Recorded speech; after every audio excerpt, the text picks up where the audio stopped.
আমি জানি না কোনটা ভালোবাসা আর কোনটা ভালো লাগা, কিন্তু প্রতিদিন সবার প্রথমে ঘুম থেকে ওঠার পরে সর্বপ্রথম যেই মানুষটার কথা মনে পড়ে, সেই মানুষটা অন্য কেউ নয়, সেই মানুষটাই হলে তুমি।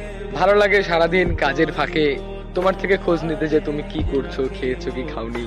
তোমার সঙ্গে যখন কথা বলি না, তখন ওভার থিঙ্কিং, মানে মনের যত ক্লান্তি পরিশ্রম সবকিছু দূর হয়ে যায়। তোমার সঙ্গে 10 মিনিট কথা বললে আমি হয়তোবা কোনোদিন বোঝাতে পারবো না, কোনোদিন মানে কোনো শব্দে মানে কাউকেই বুঝাইতে পারবো না যে আমি তোমাকে কতটা ভালোবাসি।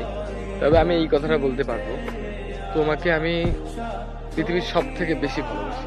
তোমার সঙ্গে 10 মিনিট কথা বলি বা 1 মিনিটই কথা বলি না কেন, বা সারাদিনই কথা বলি না কেন, কথা কোনো দিনও শেষ হবে না। আর যে ফিলিংসটা, সেটা আমি কোনো শব্দেই প্রকাশ করতে পারবো না। সত্যি বলতে, আমি তোমাকে প্রচন্ড পরিমাণ ভালোবাসি।